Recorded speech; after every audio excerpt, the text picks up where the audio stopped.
Effectivement, il y a des espèces qui risquent de disparaître parce que les conditions ne seront plus adaptées à ces espèces. D'autres seront toujours là. Ces forêts seront peut-être plus clairsemées. Elles seront peut-être aussi plus sensibles aux attaques de ravageurs. Quand la canicule et les fortes chaleurs sont écrasantes, elles s'imposent comme des spots de fraîcheur incontournables, les forêts. Des refuges arborés et végétalisés, foisonnant d'espaces ombragés, qui offrent de surcroît des bouffées d'oxygène beaucoup plus respirables quand les villes et leurs habitants suffoquent sous l'effet de la pollution atmosphérique. Mais comment ces forêts, et particulièrement leurs principaux habitants, les arbres, sont-ils amenés à évoluer dans un contexte climatique qui prévoit une France à plus 4 degrés en 2100 ? Sont-ils en capacité de s'adapter à des périodes de stress hydrique toujours plus récurrentes et plus intenses, qui impactent considérablement la production d'oxygène et la captation du dioxyde de carbone ? Et qu'en est-il particulièrement des essences qui peuplent les massifs forestiers méditerranéens, à l'image de l'illustre chêne pubescent ? Ces questions, Catherine Fernandez, professeure à l'Institut méditerranéen de biodiversité et d'écologie de l'Université Aix-Marseille, tente d'y répondre par le biais de la recherche et de l'expérimentation. Entourée de ses équipes et de partenaires, dont Atmosud, elle scrute depuis 2009 le comportement d'arbres volontairement privés d'eau sur la plateforme expérimentale de l'O3HP, installée sur le site de l'Observatoire de Haute-Provence. Elle est aujourd'hui l'invitée de ce nouvel épisode d'Inspirons. Vous écoutez Inspirons, le podcast Air, Climat, Énergie d'Atmosud. Bonjour Catherine. Bonjour. Et merci d'avoir accepté d'être l'invitée de ce nouvel épisode d'Inspirons qui pose cette épineuse problématique de l'évolution de nos forêts méditerranéennes et des arbres dans un contexte d'actualité qui est malheureusement terrible aussi, puisque on vient d'assister à cet incendie qui a sévi au Pen Mirabeau et dans les quartiers nord de Marseille. Et vous êtes en fait à l'origine de la création de cet observatoire expérimental et de recherche dans les Alpes de Haute-Provence. Est-ce que vous pouvez nous retracer la genèse de la création de cet observatoire et surtout sa vocation ? Bien sûr. Alors c'est un travail d'équipe. Il y a quelqu'un qui est vraiment à l'origine, c'est Thierry Gauquelin, qui était professeur aussi à Aix-Marseille Université. Et l'idée, c'était de voir dans la nature, parce qu'on fait beaucoup d'expérimentations en serre ou en petit jardin, mais voir dans la nature, sur des forêts déjà matures, quelle est la réaction de cet écosystème quand il est privé d'eau, et quand il est privé d'eau de manière aggravée. Donc on a eu l'idée de poser un toit sur la forêt, un toit qui est rétractable, c'est-à-dire qu'on n'enlève pas l'eau tout le temps, on l'enlève à certaines périodes, pour enlever environ 30% des précipitations, qui correspond en fait au scénario du GIEC. Vous avez parlé des plus 4 degrés, mais il y a accompagnant ces plus 4 degrés, il y a aussi moins 30% de précipitations. Oui. Donc on enlève artificiellement 30% des précipitations sur une partie de la forêt et on compare avec le reste de la forêt pour voir comment les arbres réagissent. Et justement, en fait, depuis l'implantation de cet observatoire, c'était en 2009, c'est ça ? Voilà, alors on a commencé en 2009. Et depuis, on exclut régulièrement donc une partie des précipitations. Et donc, on a depuis une bonne dizaine d'années, un petit peu plus même, une sécheresse récurrente sur cette parcelle. Et qu'est-ce que vous observez ? Comment ils réagissent ces chênes pubescents à cette privation d'eau qui les place en situation de stress hydrique ? Voilà. Alors, il faut savoir qu'on a déjà un stress hydrique naturel en Méditerranée. Les arbres sont soumis à... On le voit, il pleut faiblement et régulièrement en Méditerranée. Et donc, on a déjà une zone de sécheresse. Donc là, c'est une sécheresse qui est encore plus marquée. Et certaines années, d'ailleurs, on n'exclut pas totalement 30% des pluies parce que ça mettrait en péril cette forêt expérimentale. Mais ce que l'on peut voir, c'est déjà d'un point de vue physiologique, on a une baisse de la photosynthèse. Je rappelle, les arbres captent le CO2 et stockent le carbone sous forme de bois, grandit, forme des feuilles, etc. Donc on a un ralentissement de cette photosynthèse. On a souvent des feuilles qui sont un petit peu plus petites, plus fines, moins adaptées vraiment à la sécheresse. Et nous, on ne le voit pas encore parce que ce sont des arbres assez anciens. Déjà, ils ont plus de 60 ans. une baisse de croissance également. Mais ça, c'est à plus long terme. Ouais.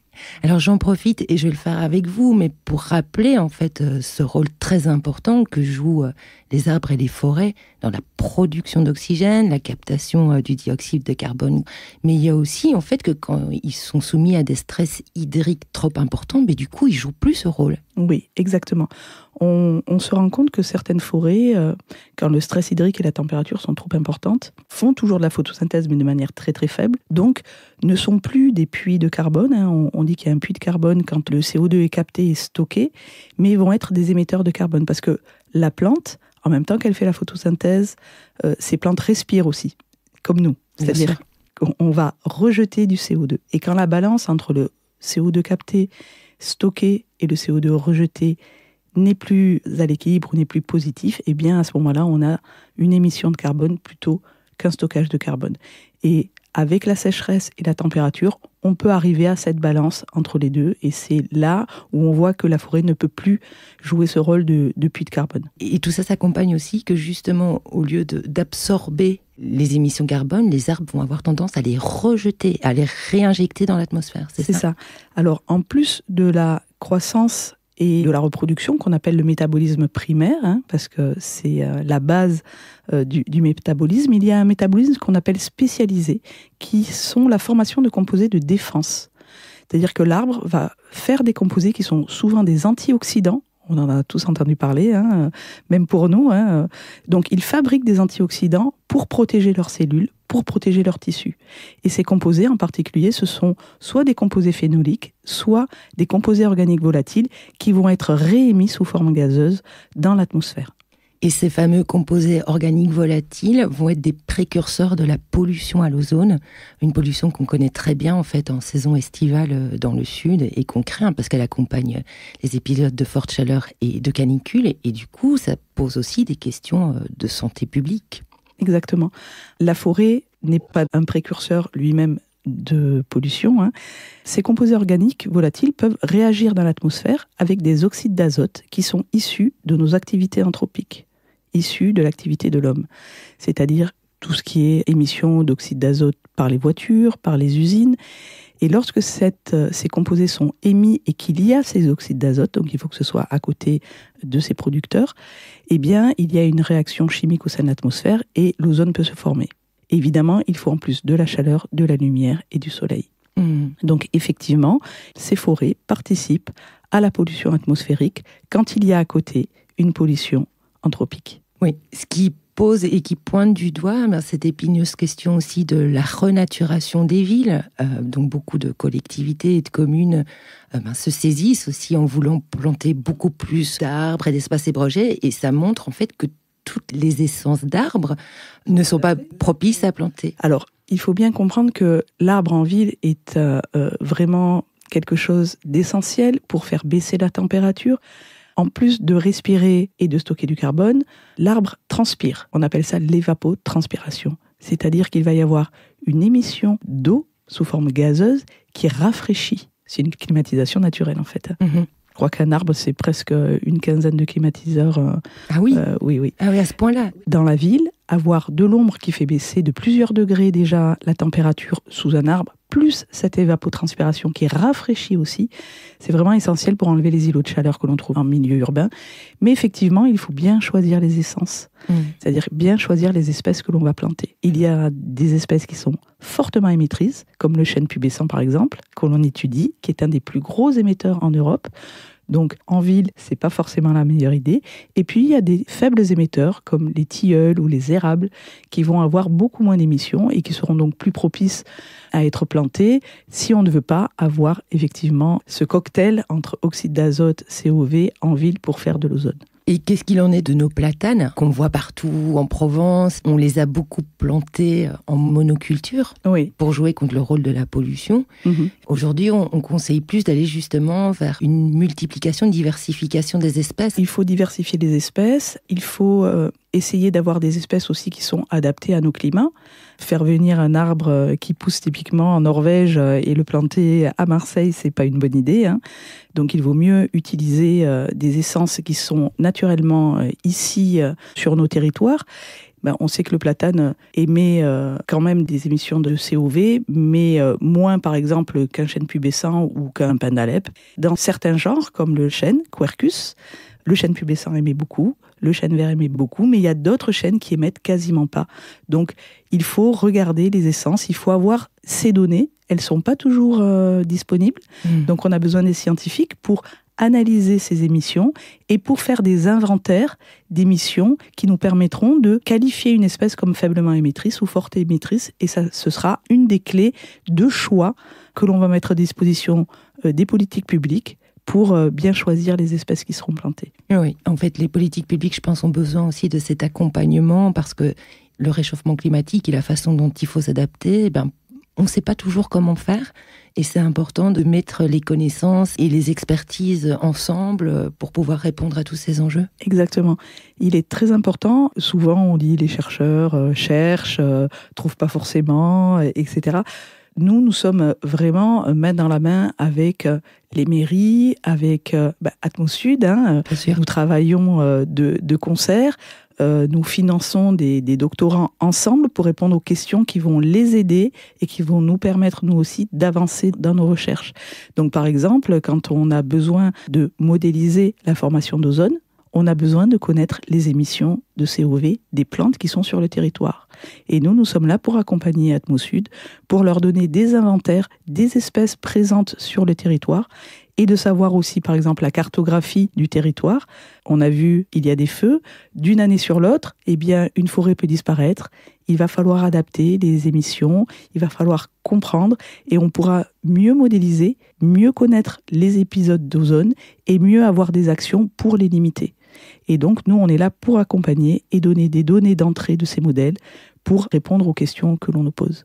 D'ailleurs, Atmosud avait déjà mis en place avec vous un partenariat où vous aviez observé, suite à la canicule de 2023, qui avait été particulièrement intense, comment se comportait cette forêt de chênes pubescents que vous observez donc dans les Alpes de Haute-Provence. Et qu'est-ce qui était ressorti ? Alors, on voit que, justement, le fait d'avoir fait de manière expérimentale une sécheresse aggravée, on a pu avoir les données qui prédisent ce qui va se passer. Et on peut ainsi mieux modéliser en disant quand on a X jours de pluie, au lieu de mettre quelques grammes de COV émis, on va en avoir 10 par exemple. Et donc, on va pouvoir adapter le modèle en fonction de la météo qui est présente. Au lieu de donner une valeur moyenne par exemple. On va pouvoir de mieux en mieux modéliser parce qu'on va avoir des données de plus en plus fines qui vont nous permettre d'adapter les modèles et de mieux prédire ce qui va se passer. Et de pouvoir aussi réagir. Réagir, c'est-à-dire qu'on va limiter la vitesse des voitures pour avoir moins d'oxyde d'azote. Il y a les circulations alternées dans certaines villes. Il y a beaucoup de possibilités d'agir sur les oxydes d'azote qui sont... on ne peut pas demander aux arbres d'arrêter d'émettre leur COV.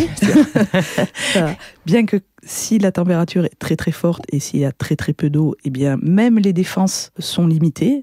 Au bout d'un moment, l'arbre ne peut même plus se défendre quand il est en souffrance extrême.